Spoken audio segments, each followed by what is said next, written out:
आज मैं class 11th biology से तीसरा चैप्टर वर्गीकरण से संबंधित लेकर आया हूँ। जीवों के वर्गीकरण।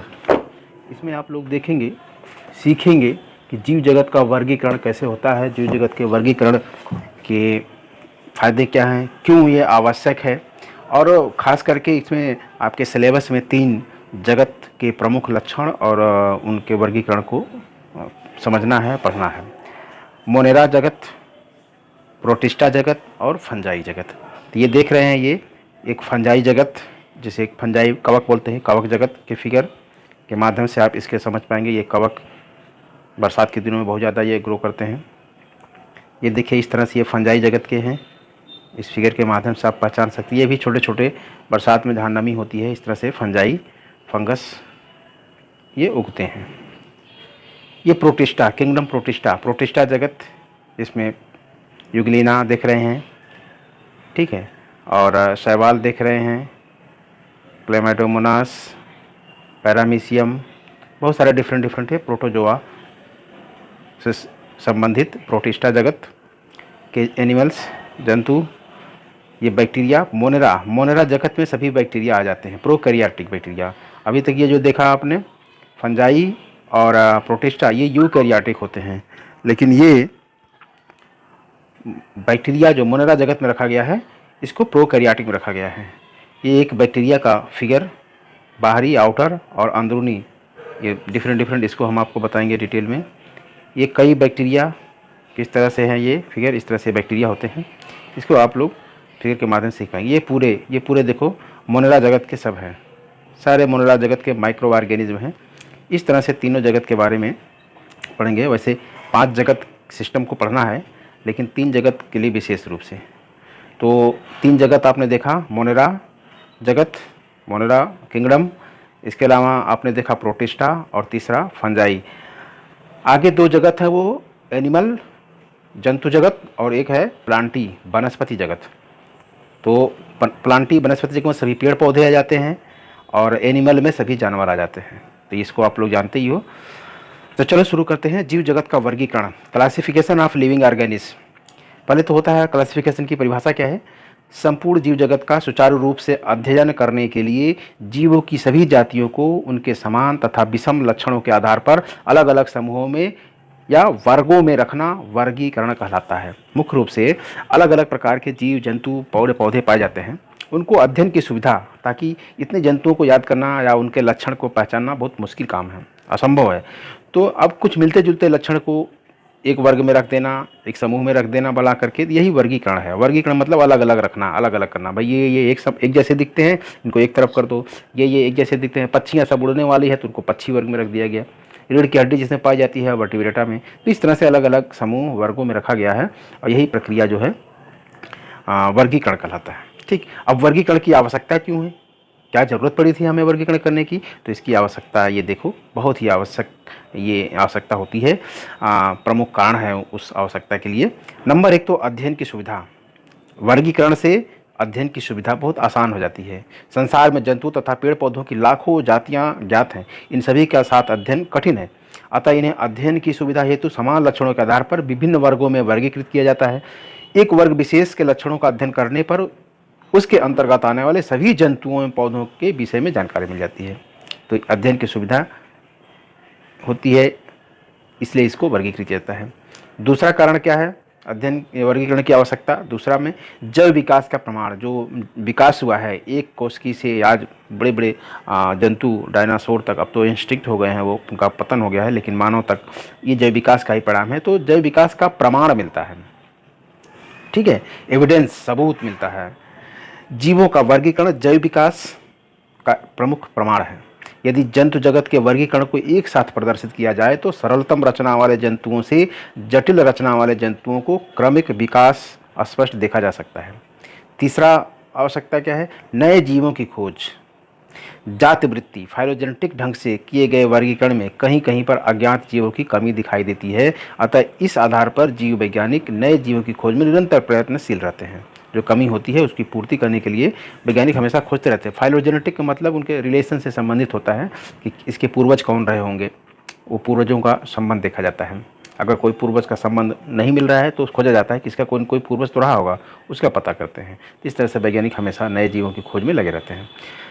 चौथा है आवश्यकता, संग्रहालयों में जीवों का रख रखाव। यदि आपको जानकारी है, वर्गीकरण की जानकारी है, तभी आप जीवों को रख पाएंगे कि भाई ये मछलियाँ हैं, ये मछली है तो इसको एक साइड में रख दो, ये पूरी मछलियों वाला स्टॉल है, इधर सर्फ है, इधर पक्षियाँ हैं। तो ये जानकारी बहुत आवश्यक होती है।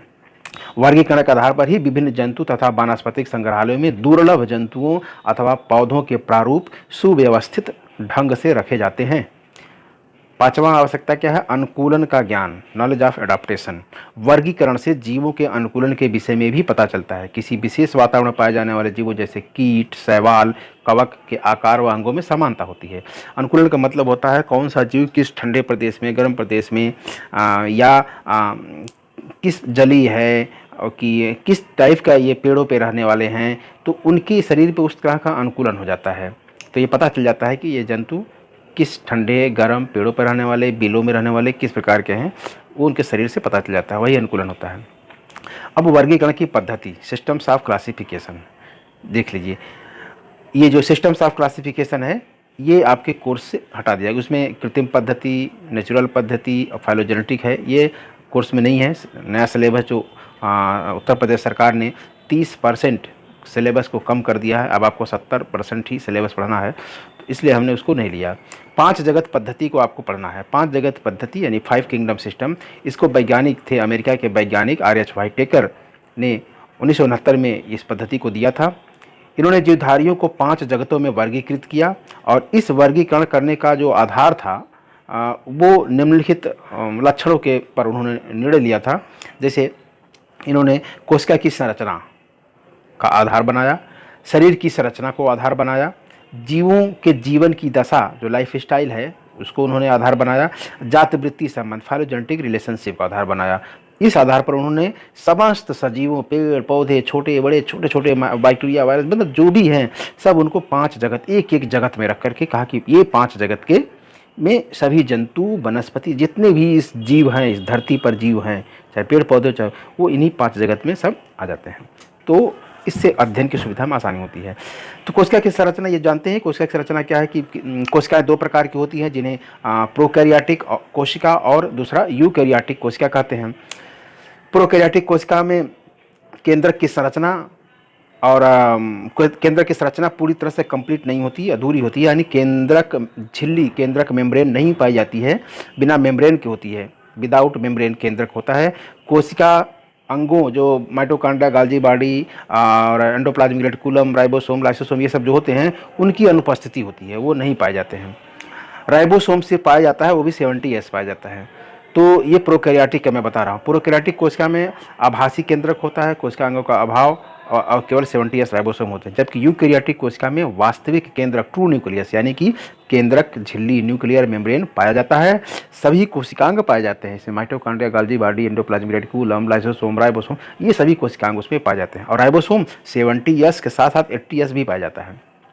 तो ये कोशिका में प्रमुख अंतर है। तो इन्होंने आधार बनाया कि कौन प्रोकैरियोटिक कोशिका है, कौन यूकैरियोटिक कोशिका है। ठीक, दूसरा आधार इनका था शरीर की संरचना, बॉडी स्ट्रक्चर क्या है। कुछ जीवधारी एक कोश की तथा कुछ बहुकोश की होते हैं। बहुकोश की जीवधारी अनेक प्रकार के होते हैं जिनके शरीर की संरचना ऊतक या ऊतक तंत्र या अंग अथवा अंग तंत्र से बनी होती है। जीवों के जीवन की दशा अगला आधार था कि अनेक प्रकार के जीव भोजन का निर्माण करते हैं, इन्हें उत्पादक, प्रोड्यूसर कहते हैं। जो जीव का भोजन निर्माण करते हैं, हरे पेड़ पौधे, उन्हें प्रोड्यूसर कहते हैं। अनेक जीव उत्पादकों द्वारा निर्मित भोजन का उपयोग करते हैं। जो जंतु होते हैं इन्हीं प्रोड्यूसर, ऑटोट्रॉफिक जो होते हैं, इन्हीं पर अपना भोजन निर्भर करते हैं। इन्हें उपभोक्ता, कंज्यूमर कहते हैं। तो अनेक जीव मृत पदार्थ, और कुछ जीव ऐसे हैं जो मृत पदार्थ, डेड बॉडी पर को समाप्त करके अपना भोजन प्राप्त करते हैं, उन्हें अपघटक, डिकम्पोजर कहते हैं। इस प्रकार के जीव की जीवन की दशा में भिन्नता होती है। समझ गए ना, जीवों की जीवन की दशा जो लाइफ स्टाइल है। कुछ स्वयं भोजन बनाते हैं, ऑटोट्रॉफिक, जो ऑटोट्रॉफिक स्वपोषी, अर्थात स्वयं भोजन बनाने वाले स्वपोषी ऑटोट्रॉफिक पेड़ पौधे। और कुछ जो होते हैं कि इन पेड़ पौधों पर डिपेंड रहते हैं, भोजन नहीं बनाते लेकिन इन पर डिपेंड रहते हैं, तो उनको उपभोक्ता, कंज्यूमर कहते हैं। भोजन बनाने वाले को उत्पादक या प्रोड्यूसर कहते हैं। और कुछ ऐसे होते हैं जो सड़े गले मरे मृत पदार्थों, पेड़ पौधों पर से अपना भोजन प्राप्त करते हैं, उन्हें अपघटक, डिकम्पोजर कहते हैं। जैसे बैक्टीरिया है, फंगस है, ये सब। ठीक है, ये लाइफ स्टाइल सबका हो गया भोजन करने के अनुसार। जात वृत्तीय संबंध, फाइलोजेनेटिक रिलेशनशिप, अलग अलग जीवों की जात वृत्ति फाइलोजेनी में समानता व भिन्नता होती है। ठीक है, मतलब कि उनके फाइलोजेनेटिक जो रिलेशनशिप है, उनके जो पूर्वज हैं, कहाँ से इनकी उत्पत्ति हुई है, अलग अलग जीवों में अलग अलग भिन्नता होती है और कुछ में समानता होती है। जो समान हो पाए जाते हैं तो ये हुआ कि ये इसके पूर्वज सब ये हैं, इतने सब जंतुओं के या पेड़ पौधों के पूर्वज इनसे ओरिजिन उत्पत्ति हुई है, तो इसको एक तरफ कर दिया। ये अलग पूर्वज है तो उनको अलग कर दिया। तो इस आधार पर उन्होंने पूरा 5 किंगडम, 5 जगत को बनाया और दिया। तो याद रहना चाहिए, परीक्षा में पूछा जाता है 5 जगत पद्धति को किसने दिया, तो R.H. व्हाइट-टेकर महोदय ने। ये इंपॉर्टेंट है, ठीक है, तो ये आपको याद रहना चाहिए। ऊपर भी हमने बता दिया, ये व्हाइट-टेकर ने 5 जगत पद्धति को दिया था। ठीक, अब 5 जगत कौन कौन है? Number 1 Monera, number 2 protista, number 3 fungi, number 4 Plantae और 5वां एनिमेलिया। देखो ये 5 जगत। नंबर 1 अगर शुरू करना है, यहाँ से शुरू करो। नंबर 1 ये देखो, ये है 1 प्रोटिस्टा, मैं 1-2 करके जाता हूँ। ये है 1 प्रोटिस्टा, एक और नहीं सॉरी 1 मोनेरा है, ये मोनेरा, और दूसरा क्या है जगत? प्रोटिस्टा। किंगडम माने जगत होता है, दुनिया, संसार। ये प्रोटिस्टा का दुनिया, एक मोनेरा की दुनिया। ये मोनेरा में जो है, पहला जो मोनेरा लिखा है हमने, ये इसमें सब प्रोकैरियोटिक रखे जाते हैं, जिसमें बैक्टीरिया, साइनोबैक्टीरिया उदाहरण है। साइनोबैक्टीरिया मतलब ब्लू ग्रीन एल्गी, और जिसे इंग्लिश में साइनोबैक्टीरिया कहते हैं, और बैक्टीरिया माइकोप्लाज्मा मोनेरा के उदाहरण हैं। ये इनके उदाहरण है, याद रहना चाहिए।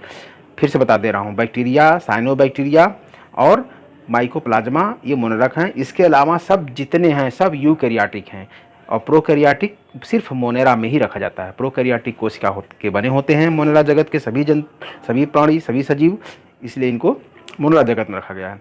दूसरा है प्रोटिस्टा, ये होते हैं यूकैरियोटिक होते हैं, वास्तविक केंद्रक होता है, वास्तविक सेल्स होती, कोशिकाएं होती हैं, यूकैरियोटिक होते हैं, लेकिन ये एक कोश की होते हैं।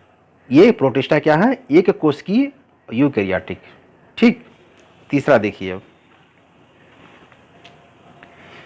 तीसरा है फंजाई, ये 3 कर दो। फंजाई जगत, कवक जगत, ये भी यूकैरियोटिक होते हैं। सिर्फ प्रोकैरियोटिक मोनेरा, प्रोकैरियोटिक कोशिका से बने सजीवों को मोनेरा जगत में रखा गया है। इसके अलावा चारों जगत जो हैं, प्रोटिस्टा, फंजाई, प्लांटी, एनिमेलिया, ये सब यूकैरियोटिक होते हैं। प्रोटिस्टा यूकैरियोटिक होता है, लेकिन एक कोशिका का बना होता है, सिंगल सेल का बना होता है। फंजाई ये जो है फंजाई जगत, ये भी यूकैरियोटिक है, लेकिन ये हेटेरोट्रॉफिक है। यह स्वयं भोजन नहीं बनाता है, क्योंकि ये इनमें क्लोरोफिल नहीं होता, स्वयं भोजन नहीं बनाता, यूकैरियोटिक होता है, और एक सेल से बहुकोशिका तक होते हैं। प्लांटी, ये जो प्लांटी है पादप जगत, ये सभी पेड़ पौधे हरे भरे होते हैं, अपना भोजन प्रकाश संश्लेषण में बनाते हैं। और जंतु, सभी जंतु, मानव से लेके छोटे मोटे जानवर तक, सभी किंगडम एनिमेलिया जंतु जगत में रखे गए हैं। ठीक है, तो इसको आप समझ गए होंगे। 5 जगत व्हाइट-टेकर द्वारा दिया गया है, अलग अलग से भी देखो लिखा गया है।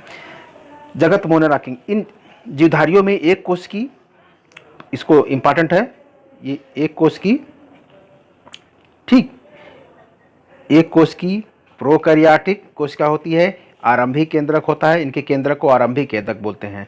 इसका उदाहरण क्या है? जीवाणु, साइनोबैक्टीरिया आदि। ठीक, इसका उदाहरण याद रहना चाहिए।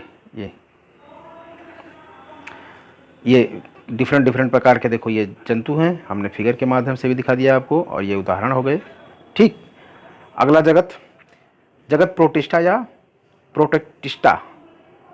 ठीक, प्रोटिस्टा शब्द सर्वप्रथम हेकल ने प्रयुक्त किया था, कभी कभी पूछ लिया जाता है।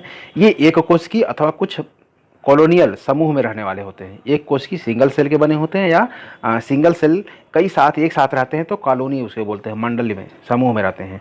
ये यूकैरियोटिक होते हैं। और मोनेरा जगत क्या होता है? प्रोकैरियोटिक होता है। तो ये प्रोटिस्टा यूकैरियोटिक है, अर्थात इनमें केंद्रक पूरी तरह से विकसित होता है और सभी कोशिकांग पाए जाते हैं, जैसे अमीबा, यूग्रीना, सब ये सब इसमें आ जाते हैं। अमीबा, यूग्रीना, पैरामीशियम, ये सब जो है, प्लाज्मोडियम वगैरह, मलेरिया का जो परजीवी है प्लाज्मोडियम, वो भी इसी में आता है। ठीक, जंतु जगत, कवक जगत। कवक जगत में देखो, इस जगत के सदस्य बहुकोशिकी एवं परपोषी होते हैं। हमने बताया कि इसमें हरे भरे नहीं होते, क्लोरोफिल नहीं होता, इसलिए स्वपोषी न होकर के परपोषी होते हैं और बहुकोशिकी होते हैं, मल्टी सेलुलर होते हैं। ठीक है। ये अन्य जीवधारियों के मृत शरीरों का विघटन करते हैं, सड़ाने गलाने। जो तीसरा है ना, एक स्वपोषी होता है, प्रोड्यूसर, उपभोग, जो प्रोड्यूसर होता है उत्पादक, दूसरा उस पर जो भोजन प्राप्त करता है उसे बोलते हैं उपभोक्ता या कंज्यूमर, और तीसरा जो होता है सड़े गले पदार्थों से अपना भोजन प्राप्त करता है उसे बोलते हैं अपघटक या डीकम्पोजर। तो डीकम्पोजर की कैटेगरी में ये आता है कवक। ठीक, बैक्टीरिया भी उसी में है लेकिन ये, तो ये जीवधारियों के मृत शरीरों से विघटन करते हैं। इनमें कवकजाल माइसीलियम होता है, काइटिन की बनी इनकी कोशिका भित्ति होती है, ये भी इंपॉर्टेंट है, इनमें काइटिन की बनी कोशिका भित्ति होती है। ठीक है, पौधों में सेलुलोज की बनी होती है लेकिन कवकों में काइटिन की बनी होती है। ये परपोषी होते हैं, बहुकोषी होते हैं, कवकजाल होता है, ये इंपॉर्टेंट पॉइंट है जो बता रहा हूँ मैं। प्रायः कोशिका फ्लैजेला का अभाव होता है, इनमें प्रकाश संश्लेषण नहीं होता। परपोषी होते हैं, प्रकाश संश्लेषण होगा ही नहीं। ये यूकैरियोटिक होते हैं, यूकैरियोटिक होंगे मतलब ट्रू केंद्रक, सत्य केंद्रक पाया जाता है। उदाहरण है राइजोपस, पेनिसिलियम आदि। ठीक है, एगेरिकस और ये सब सब देखो विभिन्न विभिन्न प्रकार के, ये हमने आपको रंगीन भी दिखा दिया, ये सब फंजाई के जीव हैं। अगला जगत है प्लांटी, किंगडम प्लांटी। ये बहुकोश की जीवधारी पौधे होते हैं, इनको बताना ही नहीं है आपको। इनमें कोशिकाओं के चारों ओर सेलुलोज की कोशिका भित्ति बनी होती है, ये याद रखना चाहिए। इनमें कोशिका भित्ति सेलुलोज की बनी होती है जबकि कवकों में काइटिन की बनी होती है। कोशिकाओं में रिक्तिका पाई जाती है, ये प्रकाश संश्लेषण क्रिया करते हैं, अपना भोजन का निर्माण करते हैं, इसलिए इनको स्वपोषी ऑटोट्रॉफिक कहते हैं। ये कोशिका यूकैरियोटिक होती हैं, जैसे शैवाल, मांस, फन, पेड़, आम, नीम, ये सब जितने पेड़ पौधे हैं सब उसी में आ जाते हैं। ठीक है, ये देख रहे हैं प्लांटी के अंतर्गत ये जो है, ये प्लांटी के सभी पेड़ पौधों को दिखा दिया गया है, पादप जगत के हैं। ठीक है, और ये देखो जगत एनिमेलिया को दिखाया गया है, ये जंतु जगत के कितने एंसेस्टर हैं, कैसे कैसे ये विकसित हुए हैं, उनका विकास हुआ है, इवोल्यूशन हुआ है। ठीक है, एक पेड़ पौधों की तरह से वर्टिब्रेट, इसके मानव देखो यहाँ सबसे टॉप में है। अलग अलग कीड़े मकोड़े जो हैं, ये इंसेक्ट वगैरह, ये सब अलग अलग विकसित हुए हैं। एनिमेलिया जंतु जगत, ये बहुकोश की जंतु होते हैं, इनमें प्रकाश संश्लेषण नहीं होता, केवल पेड़ पौधे करते, जंतु प्रकाश संश्लेषण नहीं होता, और न ही कोशिका भित्ति पाई जाती है, इनमें कोशिका भित्ति नहीं पाई जाती है। ठीक है, तो ये कोशिका भित्ति नहीं रखते हैं, यूकैरियोटिक होते हैं, इसलिए ये परपोषी होते हैं। ठीक है, तो ये समझ गए हैं। विशेष लक्षण आप देख लीजिए, व्हाइटेकर के अनुसार, जो व्हाइटेकर महोदय ने 5 जगतों में बांटा है, यहाँ पर देखो ग्राफ के माध्यम से बड़ा अच्छा समझ में आ जाएगा। इसमें देखो यहाँ पर ये लक्षण दिखाया हुआ है। ठीक है, मोनेरा जगत को यहाँ रखा गया है, प्रोटिस्टा को यहाँ, कवक यहाँ पे, और प्लांटी पौधों को और जंतुओं को यहाँ पे। सबसे पहले लक्षण है कोशिका संगठन। कोशिका संगठन कैसा होता है, सब में तुलना करते जाओ। कोशिका संगठन मोनेरा में कैसा होता है, एक कोश की होता है, प्रोटिस्टा में भी एक कोश की होता है, कवक बहुकोश की होते हैं, बहुकोशी होता है एक से अधिक कोशिका बने होते हैं, पौधे भी बहुकोश की होते हैं और जंतुओं भी बहुकोश की। यानी कि कोशिकीय संगठन मोनेरा और प्रोटिस्टा में एक कोश की होता है, बाकी सब में बहुकोश की। ठीक, कोशिका के प्रकार मोनेरा में प्रोकैरियोटिक होता है, बाकी सब में यूकैरियोटिक होता है, याद रहना चाहिए। कोशिका भित्ति, कोशिका भित्ति मोनेरा में उपस्थित होती है, प्रोटिस्टा में अनुपस्थित होती है।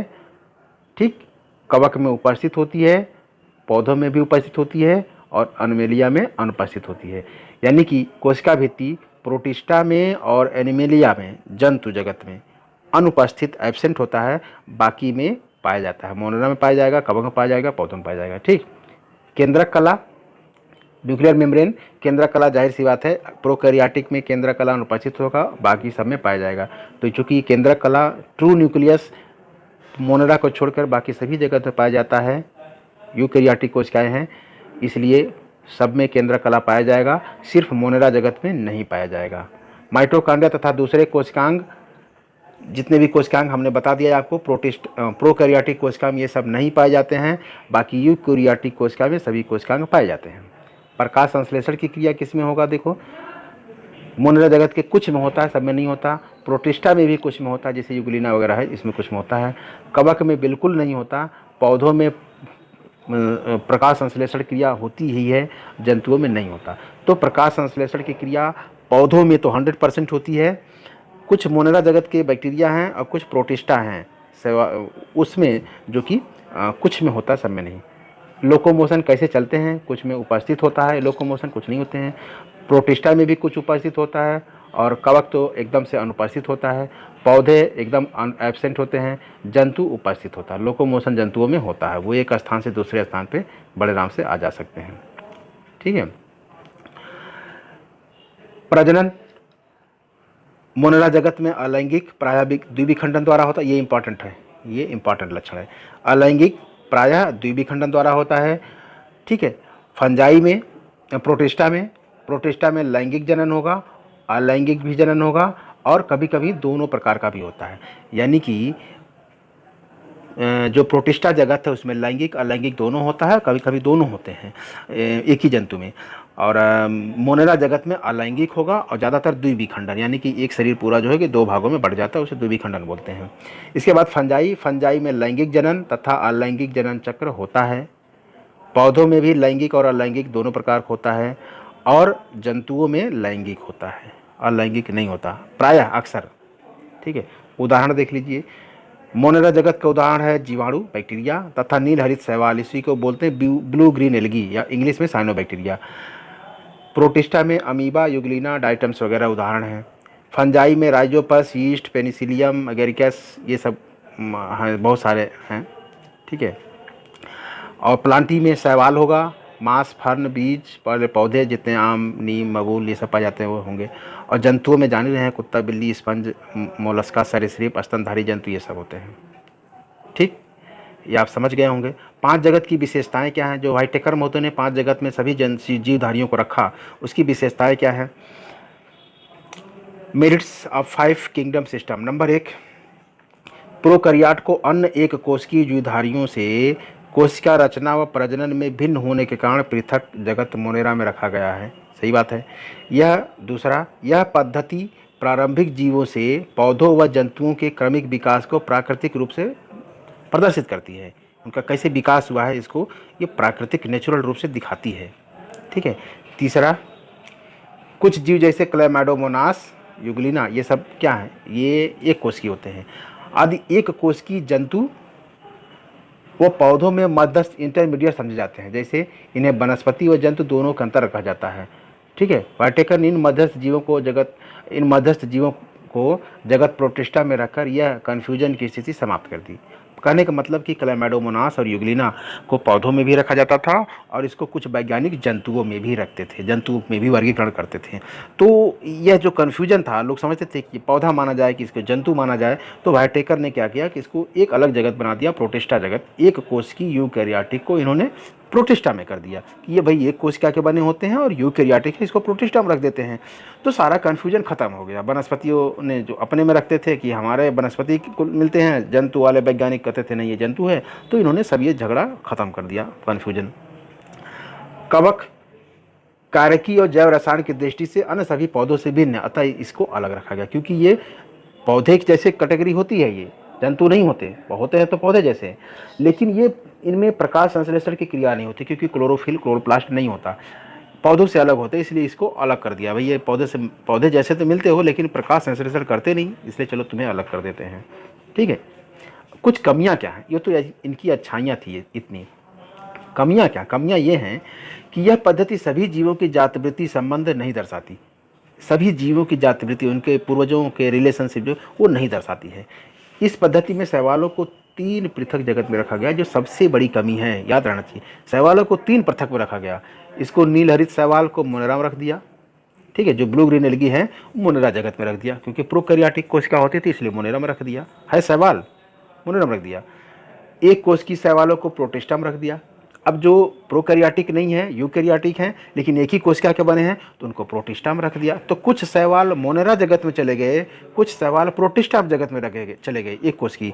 और जो बहुकोशिकीय शैवाल थे, एक से ज़्यादा कोशिका बने होते थे, उनको प्लांटी में रख दिया, पादप जगत में। तो शैवाल एक ही जो एक रचना है, शैवाल को 3 जगत में बांट दिया, ये बड़ी कमी हो गई। मोनेरा जगत में भी रख दिया प्रोकैरियोटिक शैवालों को, यूकैरियोटिक एक कोश की शैवालों को प्रोटिस्टा में भी रख दिया और जो बहुकोशिकीय थे उनको प्लांटी में भी रख दिया, ठीक है। ये कमियां हैं।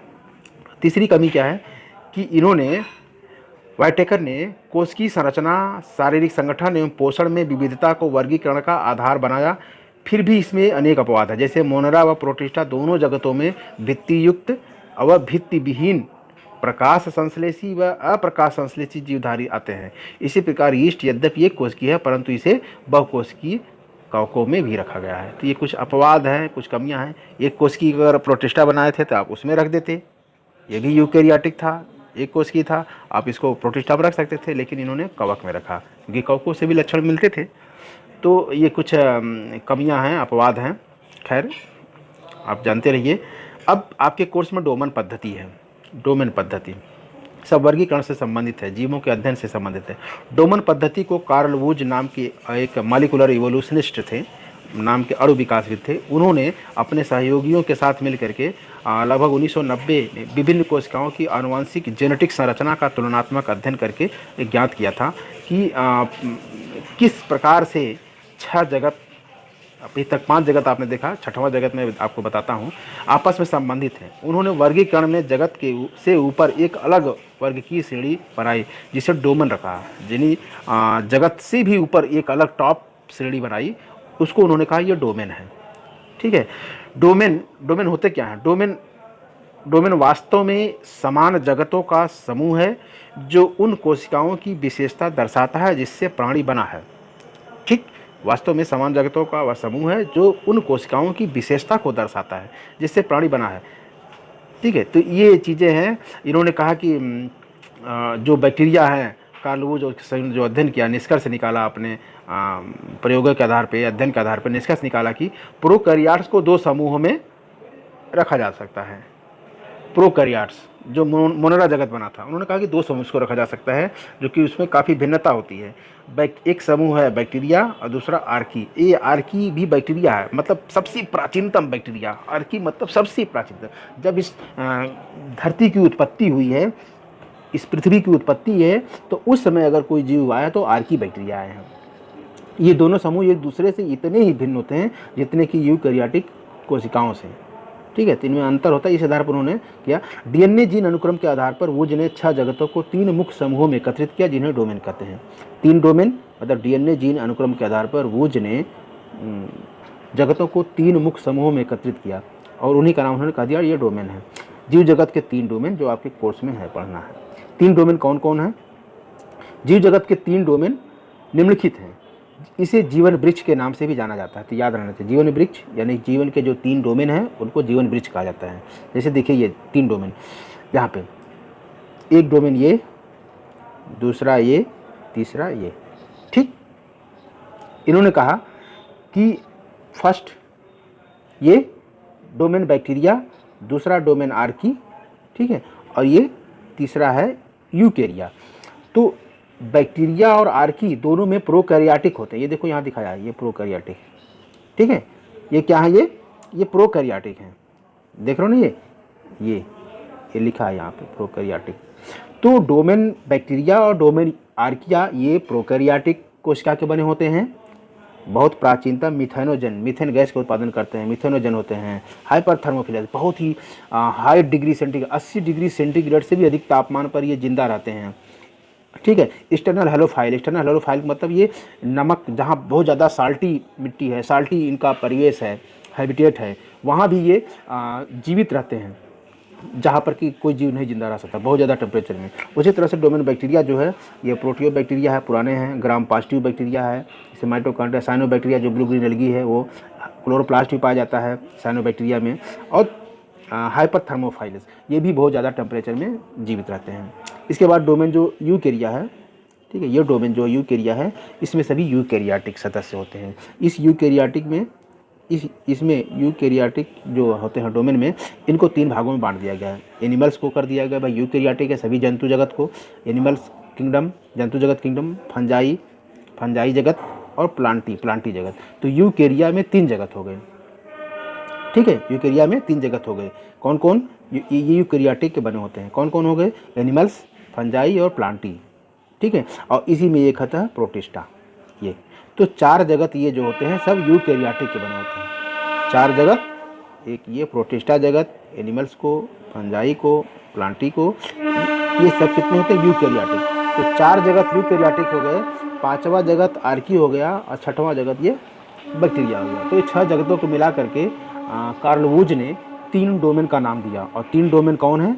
जितने यूकेरियोटिक के बने थे उनको यूकेरिया डोमेन और जो प्रोकैरियोटिक थे उनको अलग अलग कर दिया कि एक डोमेन बैक्टीरिया है और एक डोमेन आर्की है। ठीक है, यहाँ भी समझ लीजिए डोमेन वही चीज़ मैंने जो समझाया, डोमेन जीवाणु और बैक्टीरिया। इसमें जगत यू बैक्टीरिया को रखा गया है, मतलब सत्य बैक्टीरिया, ट्रू बैक्टीरिया जीवाणु। डोमेन बैक्टीरिया में ट्रू बैक्टीरिया, डोमेन आर्की में आर्की बैक्टीरिया जगत इसमें रखा गया है। और डोमेन यूकेरिया में इसमें प्रोटिस्टा जगत को, जो आद्य जीव प्रोटिस्टा सबसे प्राचीनतम, प्लांटी को, पौधों को, कवक जगत को, एनिमेलिया जगत को, इस 4 जगत को ये यूकेरिया में रखा गया। ठीक है, वर्तमान जीवों की उत्पत्ति जीव तथा जीवों के समूह यूनिवर्सल एंसेस्टर से हुई है, एक ही एंसेस्टर से। विकासीय क्रम में व्यापक पूर्वज से एक शाखा डोमेन बैक्टीरिया की और दूसरी शाखा डोमेन आर्की व डोमेन यूकेरिया की ओर जाती है। इस प्रकार आर्की व यूकेरिया के पूर्वज समान हैं, आर्की और यूकेरिया के पूर्वज समान हैं और जीवाणुओं के पूर्वज इनसे भिन्न हैं। इन्होंने कहा कि जीवाणुओं के पूर्वज भिन्न हैं, जबकि यूकेरियाटी के और आर्की के पूर्वज लगभग मिलते जुलते हैं। वही चीज़ देखो यहाँ पर दिखाया गया है। ये है डोमेन, ठीक है, ये डोमेन देखो बैक्टीरिया के जंतु हैं, पर्पल बैक्टीरिया, डोमेन बैक्टीरिया। और ये डोमेन आर्की, ये डोमेन आर्की का है। इसमें मिथेनोजन प्रोड्यूसर, जो मीथेन गैस प्रोड्यूस करते हैं, वो साल्ट लवर्स, ज़्यादा साल्ट लवर मतलब साल्ट में रह सकते हैं, और एसिड लवर। ठीक है, इसके बाद फिर किंगडम प्रोटिस्टा में यूकेरियोटिक, ये देखो dinoflagellate, diatoms, amoeba. Kingdom fungi में मशरूम्स, यीस्ट वगैरह आते हैं। प्लांटी में ये पौधे सब आ जाते हैं, फर्न्स, मॉसेस। और एनिमेलिया में देखो ये सब वर्टिब्रेट जितने हैं ये सब आ जा रहे हैं। ठीक है, तो ये सब हैं। तो उम्मीद करते हैं कि आप समझ लिए होंगे।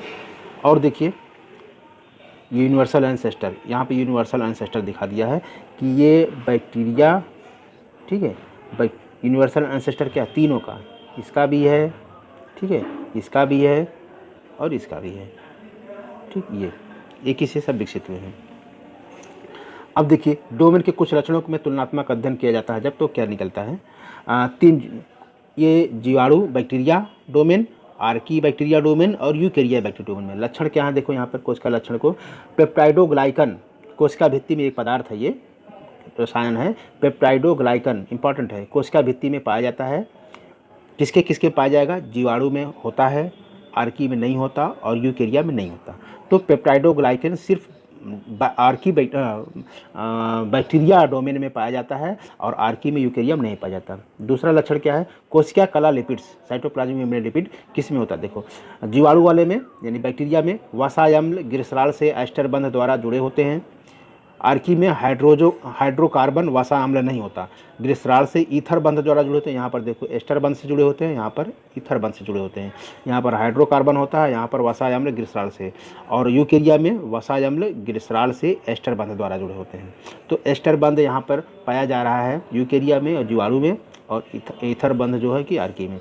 राइबोसोम्स 70S और इसमें 80S, यूकेरिया में 80S होता है, बाकी इसमें 70S राइबोसोम पाया जाता है। 70S 80S क्या होते हैं, मैं इसको बताऊंगा आपको कि राइबोसोम जो होते हैं, मैं क्लास में अभी आएगा कोशिका की संरचना, तो उसमें डिटेल में आप समझेंगे। राइबोसोम बता दिया हमने। इंट्रॉन्स की उपस्थिति वजह से आप इंट्रॉन्स इसमें नहीं होता, इसमें कभी कभी और इसमें होता है, जंतुओं में इंट्रॉन्स होते हैं। कला से घिरा केंद्रक, तो जाहिर सी बात है जीवाणु और आर्की ये दोनों प्रोकैरियोटिक हैं, तो इनमें केंद्रक मेम्ब्रेन नहीं पाया जाएगा, जबकि यूकेरिया में पाया जाता है। ठीक है, यहाँ पर विशेष रूप से फिर देखो दिखा दिया गया है, बांट करके आप समझ सकते हैं कि प्रोकैरियोटिक में ये 2 डोमेन रख दिया गया है। प्रोकैरियोटिक कोशिका के बने होते हैं कौन कौन, डोमेन बैक्टीरिया और डोमेन आर्की बैक्टीरिया। इनको मोनेरा जगत कहा जाता है, मोनेरा किंगडम। इन दोनों डोमेन को मिला करके मोनेरा किंगडम बना है। यूकेरियोटिक में कौन कौन जगत है, देखो 4 जगत हैं, इसको डोमेन यूकेरिया कर दिया गया। ये यूकेरियोटिक कोशिका के बने होते हैं डोमेन यूकेरिया, और प्रोकैरियोटिक कोशिका के बने होते हैं 2 डोमेन, डोमेन बैक्टीरिया और डोमेन आर्किया, जिसको कि दोनों डोमेन मिलाकर किंगडम मोनेरा वाइटेकर ने रखा। और प्रोकैरियोटिक यूकेरियोटिक में डोमेन यूकेरिया है, इसमें 4 जगत हैं, किंगडम प्रोटिस्टा है, किंगडम फंजाई है, किंगडम प्लांटी है और किंगडम एनिमेलिया है। ये वुज ने जो बनाया था, देखो वुज ने ये वुज ने बनाया था, जो 3 डोमेन दिया, 3 डोमेन दिया, Eukarya, domain Archie, domain bacteria. ये 3 डोमेन दिया और इसमें 6 जगत आते हैं। डोमेन ने कितना कहा? 6 जगत। कौन कौन? Kingdom animalia, kingdom Plantae, kingdom fungi, kingdom ये, और यहाँ पर कौन कौन है? यहाँ पर ये आगे किंगडम मोनेरा, ठीक, 1 2 3 4। तो इन्होंने और कौन जगत हैं विशेष रूप से? यहाँ पे देखो, ये इन्होंने कहा कि ये जो 6 जगत बता दिया कि यूकेरिया में 6 जगत, ये 4 जगत ये, और यहीं पे जो चारों ये हैं, इसके बाद ये आर्की और बैक्टीरिया इन्होंने बांट दिया कि जो प्रोकैरियोटिक हैं वो अलग अलग है। बैक्टीरिया को अलग डोमेन बना दिया ये, इसलिए 4 ये और ये 2 यहाँ पर ये, इसलिए इन्होंने क्या 6 में बांट दिया। ठीक है, तो 5 जगत ये कौन कौन से हो गए? हिकल ने 3 जगत में बांटा था सभी सजीवों को। हिकल वैज्ञानिक थे, इन्होंने 3 जगत रखा। इन्होंने सीधे सीधे रख दिया कि एनिमल्स, प्लांट्स और प्रोटिस्टा, बस जंतु हैं, पौधे हैं और एक कोशिकी हैं। लिनियस जो शुरुआत में हैं, ये फादर ऑफ टैक्सोनॉमी, वर्गीकरण के जनक, वर्गीकरण के पिता इनको कहा जाता है।